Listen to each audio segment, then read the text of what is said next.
Hi one and all. Bit of a mishmash video today. Right on the end is going to be a requested video about my miracle bender. Had someone ask for more information about it because they're thinking of making one because they can't seem to buy one anywhere, so that's on the end. But first off, I want to give a couple of shout outs. Over Christmas I was sent this, a fantastic belt buckle, aluminium bronze, and that is my touch mark. And this was sent to me by Perry from SW Dweeb. Some of you will know who he is, a lot of you won't. If you don't, I'll put the link in the description, so pop over and check him out. He does some really good casting work.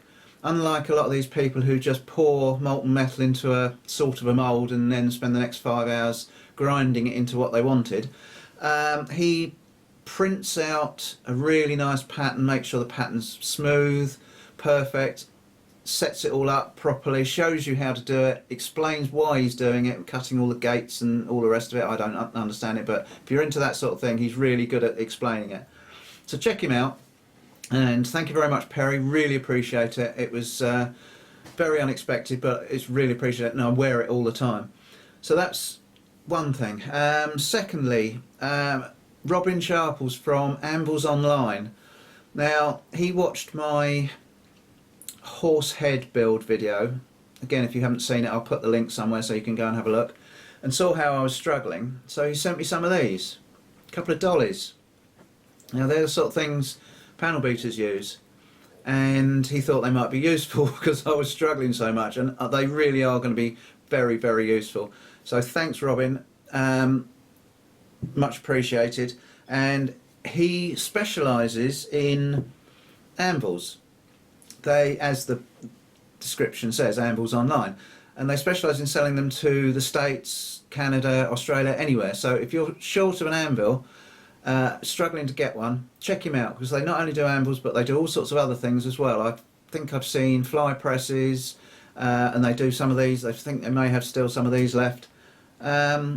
So again, give him a look. I'll put his link in the description. I think his website's down at the moment. It doesn't seem to be working, but I'll put his Instagram account on there so you can get in touch with him and have a chat. So thanks again, Robin. That was brilliant. Really appreciate that. What else? Oh yes, my merch has arrived. My what I'm going to class as everyday workwear. The beanie and some polo shirts. Where are we? With the logo, so I won't have to be wearing other people's logos in my videos anymore. So I bought some polo shirts, hoodies and a hat. I'm all set up now, so that was exciting. What else? I think that's about it. Oh no, one more thing. I don't know how many of you check out my stats at all, or not even my stats, just how many subscribers I've got. I don't see why there's any reason why you should, but I'm up to, at present, while I'm filming this, 88,749. So I'm heading towards that magic figure of 100,000. So I just want to thank all of you for subscribing, who do subscribe, and just really would like to get to the 100,000. So if you know anyone who might be slightly interested in the sort of stuff I do, give them a shout, get them to subscribe, and let's see if we can get us there. Thanks a lot. So that's about all. Let's get on to the miracle bender. Okay, so let's take another look at my miracle bender. Some of you may have seen the original video I did, but this is it. It's pretty old. It was made in London. I don't know if they're still making them or not. It's a pretty hefty lump of kit. I paid 40 quid for it from a bloke who didn't really know what he'd got about 30 years ago. No, probably 25 years ago. Yeah, it's all there. It's mostly a casting, and you've got this big thread here with two 5/8 pins guiding the jaws, and another about 3/4 screw thread there to operate this bit. If you've got it close up, you get a real tight radius. You've got it way away, you've got a bigger radius. Let's turn it round. Now this is the way I normally use it on the bench. It's normally on the other end of the bench, because you've got a big handle on it, so you need plenty of room. Now I normally clamp it down with these holes.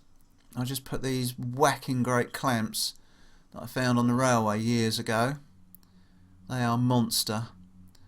I stick them on it on the end of the bench and holds it down for most jobs. You've got this stop here, so that if you want to do repeatable bends you can, but as you can see I usually just pull it across and then put a chalk mark in. As you can see there's lots of little chalk marks in there where I've done various jobs, but if you want to get it accurate you can use the stop, but just remember the spring back, and then the 6-foot handle goes on the end there. So let's give it a bit of a measure. We've got from that way it's 11.5. So you can see how old it is, made in England, but it's all in imperial. And the other way is, if I can get it on there, 13. The jaws are 4 inches. They're about 4 by 4 actually. I think they're 4 inches high as well as 4 inches wide. They're all 3 hardened. So they're not going to wear in a hurry, although you can replace this jaw. I don't know if you can get new ones, but you could probably have one made by undoing those 2 screws.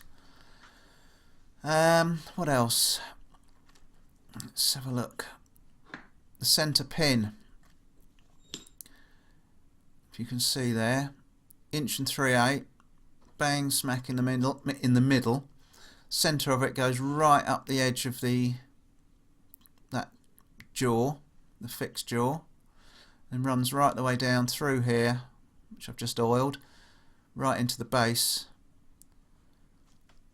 So that's a bit of a look at it. Let's see if we can put a bit of bar in it and have a go. Now I'm going to use some really thin, just a bit of tin really, just to give you an idea, because I don't really want to bolt it down again. So I normally put it in the middle if it's something thin like this or small, where the clamp can clamp it in evenly. Then tighten that up onto it to get a nice tight radius and pull it across, and you can see you could go past 90 to account for the spring back. So there you go, you've got your first relatively tight bend. It's not, you won't get a real tight bend like you will with a brake press, because this edge isn't that sharp, but you're limited to how far you can turn for the second bend because of the depth. And let's show you.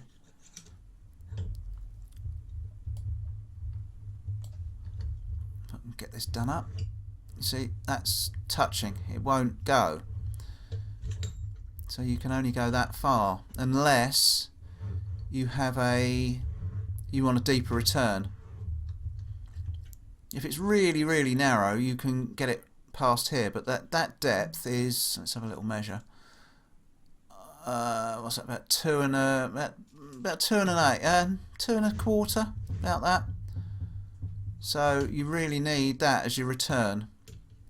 However, let me just straighten that out again, so I can start again.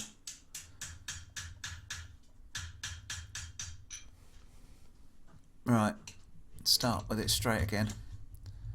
Let's start with another short return.